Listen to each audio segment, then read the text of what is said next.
कहते हैं उड़ाने पंख से नहीं बल्कि हौसलों से तय की जाती है। व्यक्ति के मन में दृढ़ इच्छा शक्ति के बल पर यदि कुछ कर गुजरने का जज्बा हो तो उसकी प्रगति की राह में विकलांगता भी बाधा नहीं बन सकती। आपको बता दें कि एक ऐसे ही दृष्टिहीन दिव्यांग हैं जो अपनी आंखों से तो नहीं देख सकते, लेकिन अपनी मानसिक शक्ति और इच्छा शक्ति की बदौलत आदलगंज गाँव के अजीत सिंह ने उच्च माध्यमिक परीक्षा में रामगंज हाई स्कूल में प्रथम स्थान प्राप्त किया है और उनको उच्च माध्यमिक में 500 में से 475 अंक प्राप्त हुए हैं। बता दें कि जब अजीत छोटे थे तब उनके पिता की मृत्यु हो गई थी। घर चलाने वाला भी कोई नहीं है। अब भी स्थिति ऐसी है कि घर में रोशनी और 2 वक्त का भोजन भी मुश्किल से नसीब होता है। वहीं उनकी मां दूसरे के घरों में काम करती है। अजीत सिंह की मां ही परिवार में एकमात्र कमाने वाली है और अजीत सिंह का घर रामगंज 2 ग्राम पंचायत के आदलगंज गांव में है। अजीत की इस कामयाबी पर स्थानीय ग्राम पंचायत सदस्य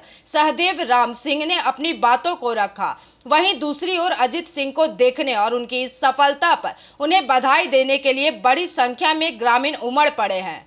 মানে বলতে গেলে স্পষ্টভাবে দেখতে পাইনি, অনেক কষ্ট হতো, কিন্তু যখন পড়াশোনা করতাম তো অনেক বইটা কাছে নিয়ে দেখতে হতো এবং কি যখন মাস্টারমশাই আমাকে পড়াতেন বোর্ডে যখন পড়াতেন তখন আমি মানে স্পষ্টভাবে দেখতে পাইনি, কিন্তু আমাকে স্যার যেটা বলতেন সেটা শুনেই আমাকে সে পড়াশোনা করতে হতো। এই যে এতে অবদান বাড়ির মা এবং সবারই তো অবদান রয়েছে এবং তার পাশে আমাদের স্কুল এবং আমাদের যে সেন্টার রয়েছে আইডিয়াল স্টাডি সেন্টার এবং জামাল স্যার এবং অন্যান্য আমাদের মাস্টারমশাইরা তাদের অবদান রয়েছে। আমার তরফ থেকে আমার মাস্টারমশাই এবং বড়দের আমি সবাইকে আমাকে অনিল কুমার সিং মারা গেছে। উপার্জন করার একমাত্র ব্যক্তি হচ্ছে ওনার মা। প্রশাসনের কাছে আমাদের এইটুকুই আবেদন যাতে ওর কোনো একটা মানে চাকরির ব্যবস্থা করে দেয়। ও চাকরিও করবে, পড়াশোনায় ছেলেটা অতিরিক্ত ভালো, ও পড়বও। এই নিয়ে আমরা এসডিও বিডিও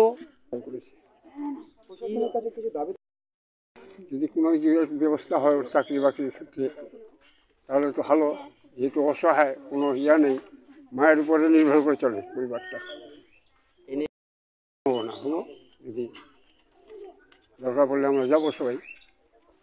আপনার নাম? নরেশচন্দ্র বর্মন। কী হয় আপনার? আমার শালার ছেলে গ্রামের।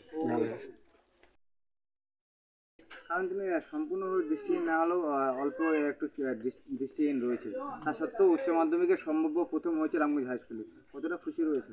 অনেকটা খুশি, গর্ব। আমাদের গ্রামের মধ্যে একজন হাই স্কুলে তো অনেক ছাত্র থাকে, এত নাম্বার পাওয়া তো একটা মানে বিশাল সৌভাগ্য। আরও যেন আগামীতে কেউ ভালো রেজাল্ট করে আমাদের গ্রামের, একে দেখে তো শিখবি। বাড়িতে কে কে রয়েছে? এর বাড়িতে মা, ভাই, বাবা তো অনেকদিন মারা গেছে। উপার্জন করার মতো মানে কিভাবে এদের পরিবার চলে? এদের পরিবার তো খুব দুঃখে চলে, জায়গা জমি। Bureau report, PVTV news. সঙ্গীত শিল্পী প্রিয়াঙ্কা লাহার উদ্যোগে দুর্গাপুর সিম্ফনি মিউজিক একাডেমির তরফ থেকে দুর্গাপুরের বুকে আবার আসতে চলেছে সুর সংগ্রাম সিজন 2। তরুণ প্রজন্মের জন্য এক দারুণ সুযোগ।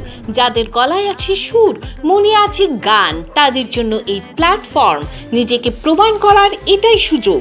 অডিশনের দিনগুলি হলো 17ই মে 2025 এবং 18ই মে 2025। 17ই মে শুধুমাত্র লিটল চ্যাম্পের জন্য, বয়সীমা 8 থেকে 14 বছর অবধি। 18ই মে 15 বছরের ঊর্ধ্বে। অডিশনের সময় ও স্থান সকাল 9টায়, হোটেল আস্তর, সিটি সেন্টার, দুর্গাপুর 16, পশ্চিম বর্ধমান। আমাদের সঙ্গে সত্তর যোগাযোগ করুন এই মোবাইল নম্বরগুলিতে। Mister Amitabh 8918342998, mister Shubhajit 7031310560, mister Amit 9635056452।